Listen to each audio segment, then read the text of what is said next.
Good.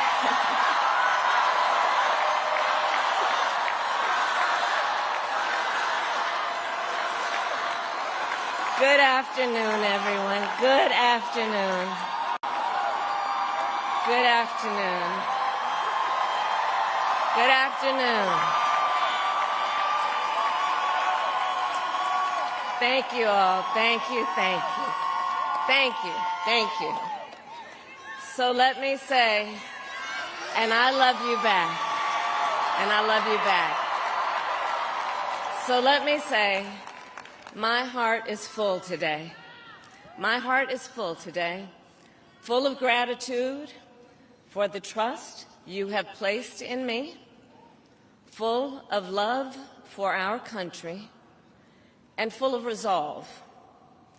The outcome of this election is not what we wanted, not what we fought for, not what we voted for, but hear me when I say,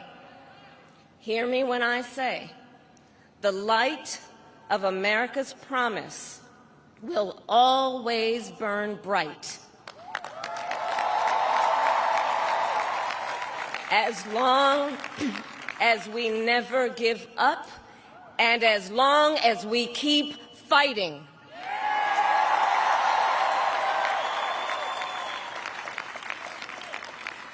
To my beloved Doug and our family, I love you so very much. To President Biden and Dr. Biden, thank you for your faith and support. To Governor Walz and the Walz family, I know your service to our nation will continue. And to my extraordinary team, to the volunteers who gave so much of themselves, to the poll workers and the local election officials, I thank you all. Look, I am so proud of the race we ran and the way we ran it, Over the 107 days of this campaign, we have been intentional about building community and building coalitions, bringing people together from every walk of life and background, united by love of country with enthusiasm and joy in our fight for America's future.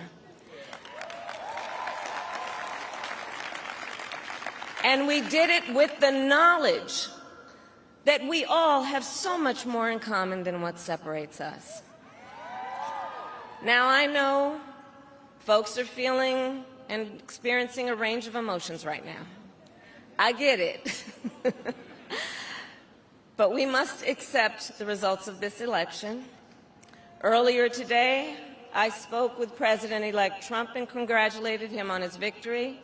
I also told him that we will help him and his team with their transition, and that we will engage in a peaceful transfer of power.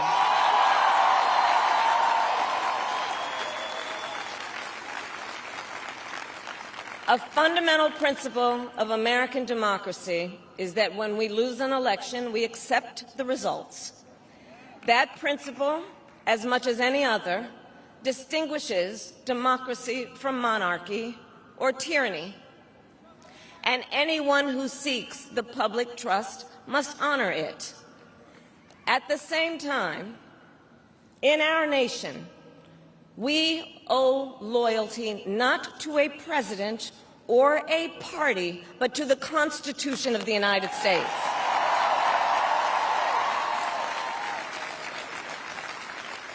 And loyalty to our conscience and to our God. My allegiance to all three is why I am here to say, while I concede this election, I do not concede the fight that fueled this campaign.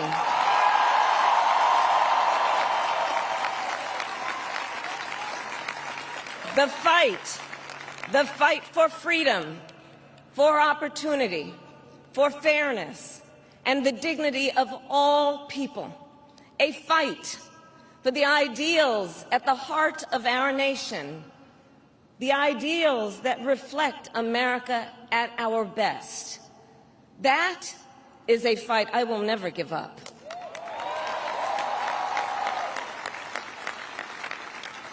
I will never give up the fight for a future where Americans can pursue their dreams, ambitions, and aspirations, where the women of America have the freedom to make decisions about their own body and not have their government telling them what to do. We will never give up the fight to protect our schools and our streets from gun violence. And America, we will never give up the fight for our democracy, for the rule of law, for equal justice, and for the sacred idea that every one of us, no matter who we are or where we start out, has certain fundamental rights and freedoms that must be respected and upheld.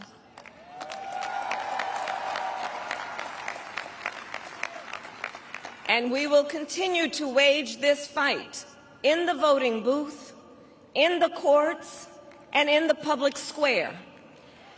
And we will also wage it in quieter ways, in how we live our lives, by treating one another with kindness and respect, by looking in the face of a stranger and seeing a neighbor, by always using our strength to lift people up, to fight for the dignity that all people deserve. The fight for our freedom will take hard work, but like I always say, we like hard work. Hard work is good work. Hard work can be joyful work. And the fight for our country is always worth it. It is always worth it.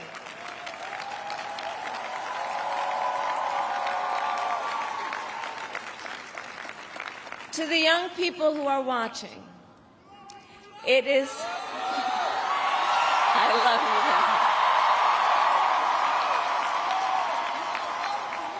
you. To the young people who are watching, it is okay to feel sad and disappointed, but please know it's going to be okay.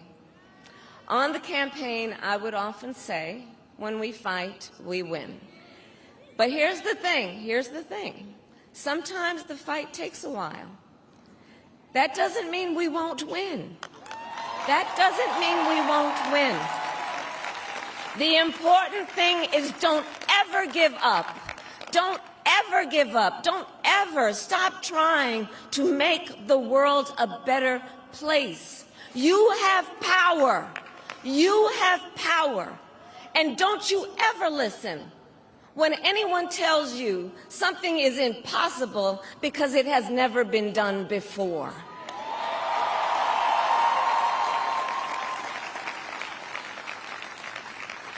You have the capacity to do extraordinary good in the world.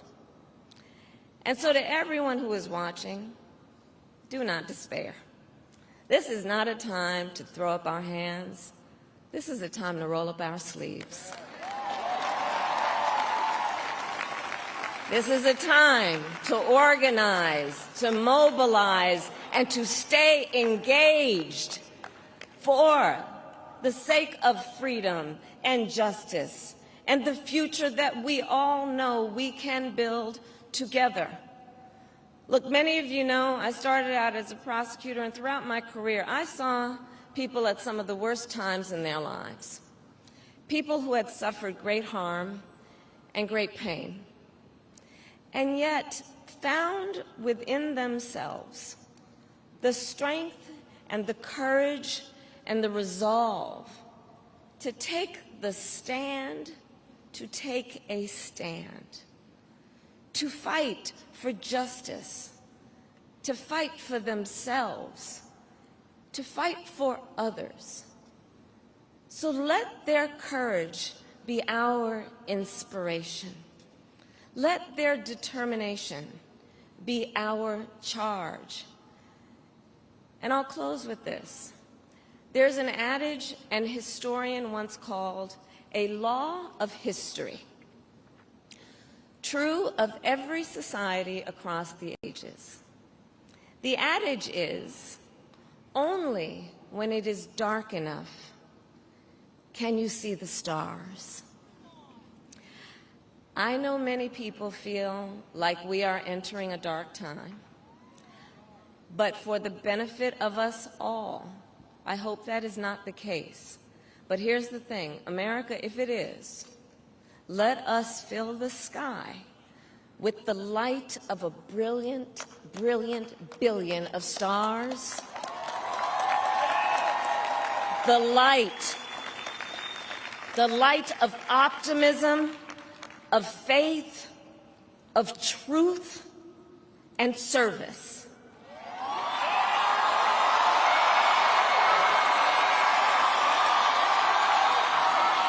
HU. And may that work guide us, even in the face of setbacks, toward the extraordinary promise of the United States of America. I thank you all. May God bless you, and may God bless the United States of America. I thank you all.